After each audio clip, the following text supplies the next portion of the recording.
আসসালামু আলাইকুম রহমতুল্লাহ। প্রিয় দর্শক, আপনারা আমার হাতে একটা পুলিশ ক্লিয়ারেন্স দেখতে পাচ্ছেন। এই পুলিশ ক্লিয়ারেন্সে নির্দিষ্ট কিছু ভুলের কারণে আপনাদের ভিসা হবে না, ঠিক আছে? আপনারা যখন পুলিশ ক্লিয়ারেন্স করবেন অবশ্যই এ ব্যাপারে সচেতন থাকবেন যেন এই ভুলগুলো না হয়। এই ভুলগুলো যদি হয় তাহলে কিন্তু অ্যাম্বাসি আপনাকে ভিসা দেবে না, নতুন করে আবার পুলিশ ক্লিয়ারেন্স করতে হবে। জবস থেকে আমি মুজাহিদ বলছি। প্রিয় দর্শক, এটা সম্পূর্ণ ইনফরমেটিভ ভিডিও, সম্পূর্ণ তথ্যমূলক একটা ভিডিও। মেহরবানি করে সম্পূর্ণ ভিডিওটা দেখবেন এবং আপনারা যারা আমার ইউটিউব চ্যানেল থেকে দেখবেন অবশ্যই আমার চ্যানেলটা সাবস্ক্রাইব করে রাখবেন। যারা ফেসবুক পেজ থেকে দেখবেন অবশ্যই পেজটাকে ফলো দিয়ে রাখবেন। দর্শক, মূল ভিডিওতে যাই। প্রথমত আপনাকে যখন পুলিশ ক্লিয়ারেন্স আপনি করবেন, যখন অনলাইন করবেন, অবশ্যই পুলিশ ক্লিয়ারেন্সটা আপনার অ্যাকর্ডিং টু পাসপোর্ট, আপনার পাসপোর্টে যা আছে, যে ইনফরমেশন আছে অ্যাকর্ডিং টু পাসপোর্ট অনুযায়ী আপনার পুলিশ ক্লিয়ারেন্স হবে। আপনি এনআইডি অনুযায়ী কখনোই পুলিশ ক্লিয়ারেন্স করতে যাবেন না। আপনার পাসপোর্টে যে ইনফরমেশন আছে সেম ইনফরমেশন আপনার পুলিশ ক্লিয়ারেন্স থাকতে হবে।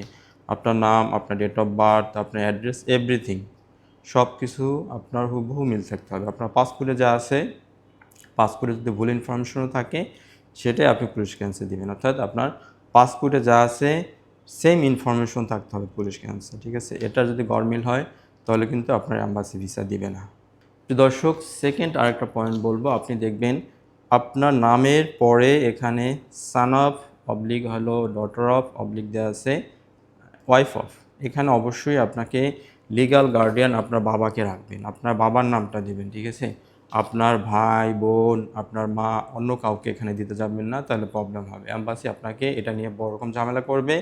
ইভেন আমরা এই ধরনের পাসপোর্ট অ্যাম্বাসিতে পাঠাই না, ঠিক আছে? অনেক ক্ষেত্রে অ্যাম্বাসি লাইসেন্স ব্লক করে দেয়, ঠিক আছে? এই জন্য আপনি সবসময় এখানে লিগ্যাল গার্ডিয়ান আপনার বাবাকে রাখবেন, অলওয়েজ আপনার বাবাকে রাখবেন, তাহলে আপনার কোনো ঝামেলা নাই। হ্যাঁ, তবে যারা মহিলা আছেন, মহিলা কর্মী আপনারা যারা যাবেন, আপনারা আপনাদের লিগ্যাল গার্ডিয়ান এখানে স্পাউস অফ আপনার হাজব্যান্ডের নাম দিতে পারেন। বাট যারা পুরুষ কর্মী আছেন অবশ্যই আপনি লিগ্যাল গার্ডিয়ান আপনার বাবাকে রাখবেন, ঠিক আছে? এটা যদি ভুল করেন, এই ভুলের কারণে কিন্তু আমার একটা পাসপোর্টে ভিসা হয় না। দর্শক, থার্ড আরেকটা পয়েন্ট বলবো, আপনি দেখবেন আপনার পুলিশ ক্লিয়ারেন্সের ফ্রন্টে এবং ব্যাক সাইডে দুই সাইডে দুইটা বার করতে আছে। আপনি যখন পুলিশ ক্লিয়ারেন্সটা হাতে পাবেন তখন আপনি এই বারকোড দুইটা স্ক্যান করে দেখবেন স্ক্যান হয় কি না।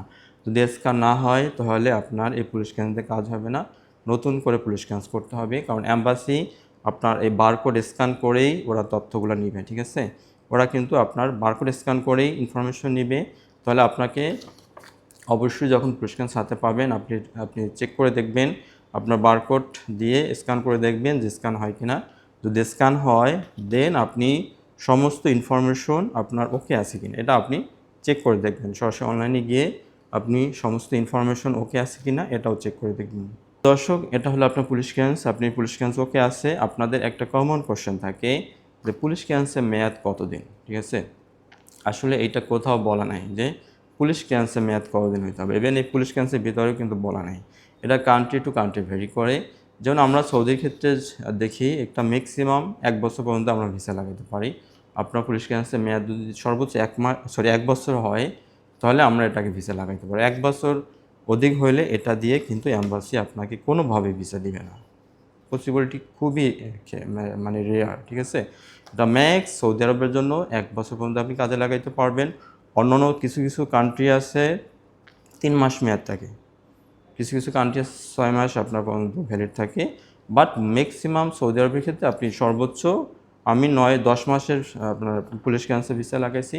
তবে এখন মোটামুটি 1 বছর পর্যন্ত এটা ভিসা দিচ্ছে, ঠিক আছে? তারপরে দর্শক সব ভালো থাকবেন। আসসালামু আলাইকুম রহমতুল্লাহ।